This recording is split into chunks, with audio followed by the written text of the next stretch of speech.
কোটি কোটি টাকা ব্যয় গড়া স্মার্ট সিস্টেম, কৃত্রিম বুদ্ধিমত্তা, এআই আর আধুনিক অবকাঠামো সবকিছু কি শেষ পর্যন্ত হার মানছে মানুষের অবহেলার কাছে?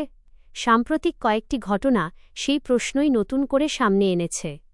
রাজধানীতে ট্রাফিক নিয়ন্ত্রণে ব্যবহৃত এআই ভিত্তিক ক্যামেরার গুরুত্বপূর্ণ বৈদ্যুতিক তার ইঁদুর কেটে দেওয়ায় পুরো ব্যবস্থা প্রায় 2 দিন অচল হয়ে পড়ে।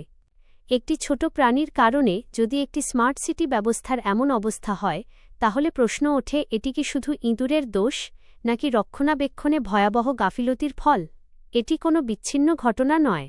এর আগে ঘুড়ির সুতা, উড়ে আসা কাগজ, এমনকি ছোট প্রাণীর কারণেও একাধিকবার মেট্রো রেলের চলাচল ব্যাহত হয়েছে। প্রযুক্তি যত উন্নতই হোক, যদি নিয়মিত তদারকি, ঝুঁকি মূল্যায়ন ও রক্ষণাবেক্ষণ না থাকে, তাহলে সেই প্রযুক্তি মুহূর্তেই অচল হয়ে যেতে পারে।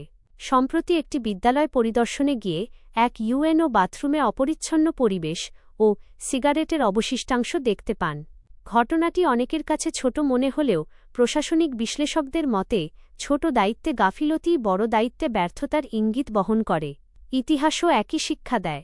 ইউক্রেনের চেরনোবিল পারমাণবিক দুর্ঘটনা কিংবা ভারতের ভোপাল গ্যাস ট্র্যাজেডি, দুই ক্ষেত্রেই নিরাপত্তা নির্দেশনা অবহেলা, তদারকির ঘাটতি এবং রক্ষণাবেক্ষণের দুর্বলতা ভয়াবহ বিপর্যয়ের জন্ম দিয়েছিল।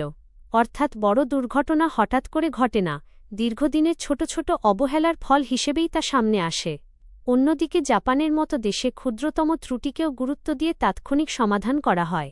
তাই তাদের রেল ব্যবস্থা বিশ্বজুড়ে নিরাপত্তা ও সময়ানুবর্তিতার দৃষ্টান্ত হিসেবে পরিচিত। বিশেষজ্ঞদের মতে একটি তার, একটি সুতা কিংবা একটি ছোট নিয়ম ভঙ্গকে তুচ্ছ মনে করার সুযোগ নেই, কারণ এসব ক্ষুদ্র অবহেলাই একসময় বড় ধরনের দুর্ঘটনা, অর্থনৈতিক ক্ষতি এবং জনভোগান্তির কারণ হয়ে দাঁড়ায়। তাহলে প্রশ্ন একটাই, প্রযুক্তি কি সত্যিই ব্যর্থ হচ্ছে, নাকি দায়িত্বশীল মানুষ আর কার্যকর রক্ষণাবেক্ষণের অভাবেই বারবার বিপর্যয়ের মুখে পড়ছে দেশ?